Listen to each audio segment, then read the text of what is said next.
Hello students, how are you? Today we will discuss exercise 2.2 fourth sum, large sum, okay?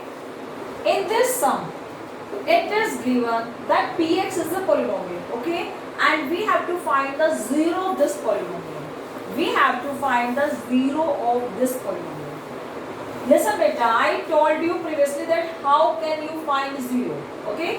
आप zero कैसे निकालोगे? px is a polynomial. Let x plus px क्या है? x plus 5 है ना? px equal to x plus 5. What is the zero of this polynomial? आप x के place पर क्या पुट करोगे कि x plus 5 क्या बन जाए? Zero बन जाए. Okay?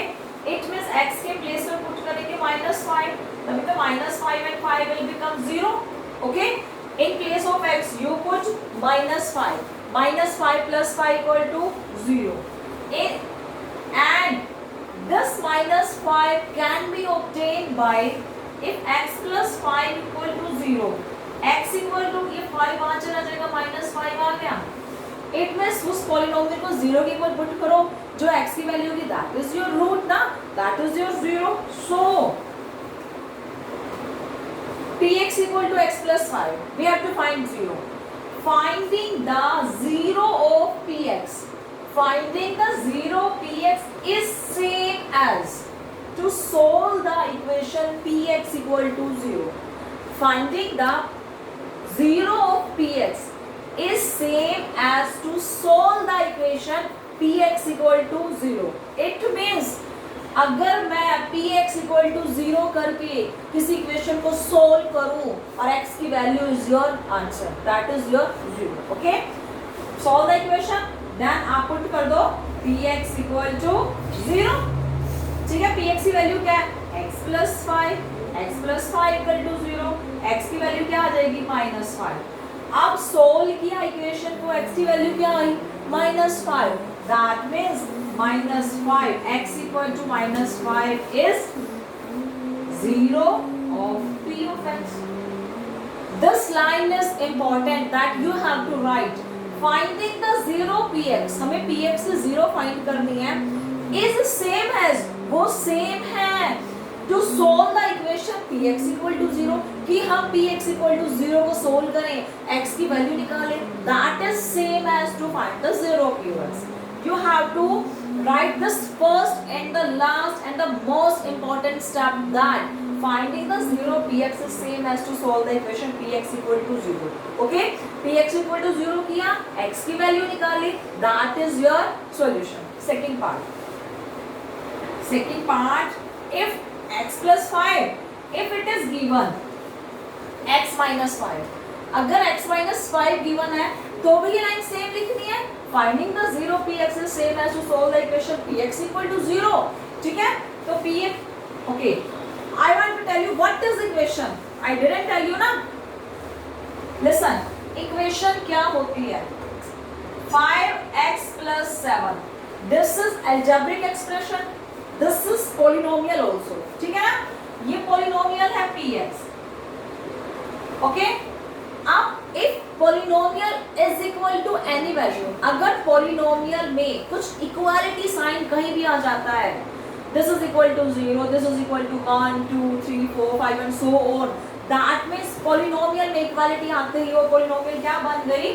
Equation बन गई. क्या बन गई? Equation. Okay, अब देखो polynomial is equal to 0, so that I write here equation. Simple constant and variable की combination, algebraic expression. If the power of variable is a whole number, then that algebraic expression become a polynomial. And if the polynomial is equal to 0, 1, 2, equality sign polynomial में आ गया, that means this is your equation. Okay, understood the meaning of equation? अब to solve the equation, so that I tell this line as equation. Okay, px equal to 0, मैंने इसे क्या कहा? इस equation को solve करने के लिए. अब if px equal to x minus 5, okay, तो px equal to 0 को सोल्व करना है, तो आप लिखोगे px equal to 0. px की वैल्यू क्या है? x minus 5. x minus 5 equal to 0. तो 5, अगर x की वैल्यू निकालनी है, 5 becomes positive. That means x equal to 5 is your 0. Okay, x equal to 5 is the 0 of p of x. This line is your answer. Okay, next part कैसे solve करोगे? Same, all parts are same. If here 3x plus 3x minus 5 is given, यहाँ पर 3x minus 5 given है. This line is same for all the parts. Okay, अब आप क्या लिखोगे? 3x minus 5 given है यहाँ पे, same px equal to 0. आपको 0 निकालनी है बेटा. You have to consider this point that अगर आपको किसी पोलिनोमियल की 0 निकालनी है, इट मींस उस पोलिनोमियल में x के प्लेस पर क्या पुट किया जाए, what value you have to put in the place of x that this complete polynomial will become 0, कि वो पूरी पोलिनोमियल 0 बन जाए. अब 0 निकालनी है, उसको ऑलरेडी 0 पुट कर दो. ओके, देन x की वैल्यू फाइंड आउट करो. रिवर्स कनेक्शन हो गया ना, मैंने ऑलरेडी 0 पुट कर दी और x की वैल्यू निकाल दी. इट मींस ये जो x की वैल्यू आएगी इसको यहाँ पुट करूंगी तो आंसर 0 ही बनेगा. ओके, बिकॉज मैं स्टार्टिंग से ही 0 लेकर चल रही हूँ. ठीक है, px इक्वल टू 0. px की वैल्यू क्या है? 3x minus 5. 3x minus 5 equal to 0. अब यहाँ से x की वैल्यू क्या होगी? 3x equal to 5. x equal to, ये मल्टीपल में वहां जाके डिवीजन में बन जाएगा, 5/3. That means 5/3 is the 0 of this polynomial. 5/3. अब आपको चेक करना है कि क्या 5/3 यहाँ पुट करने पर हमारा 0 बन रहा है? यस, बन रहा है. चेक करो. 3x minus 5. अब मैंने x के प्लेस पे पुट किया 5/3. 5/3 minus 5. 3 से 3 कैंसिल और प्लस का 5 माइनस का 5. This is also 0. 0 बन गया ना. That means 5/3 is the 0 of p of x. Okay, next part.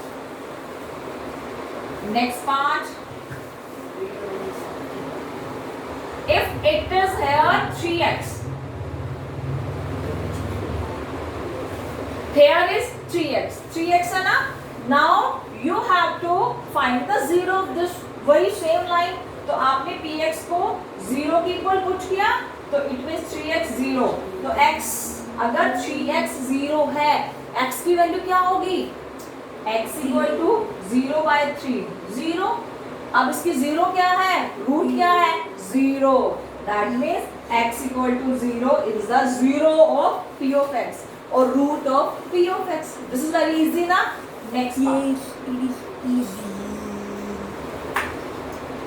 Next part में आप लिखोगे if I put here ax. Okay, in place of 3 I put ax. Now you have to consider this point that अगर polynomial ax के equal है और it is given that a not equal to 0. Why it is given I will explain. Listen very carefully बेटा कि ये line क्यों given है. अब polynomial कोई given है, ठीक है. इस पॉलिनोमियल में अगर a 0 नहीं है, अगर a 0 हो जाए, ओके, अगर इफ लेट कंसीडर कि a इक्वल टू 0, अगर ax में a 0 बन गया तो 0.x 0 बन गया, तो पॉलिनोमियल कहाँ गई? ax कहाँ गया? ax वैल्यू थी ना. So that it is given that a not equal to 0. ठीक है, अब देखो next point. Finding the 0 px is same as to solve the equation px equal to 0.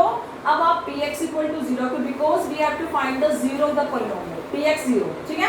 That means ax equal to 0. अब देखो किसी दो नंबर की multiple 0 है.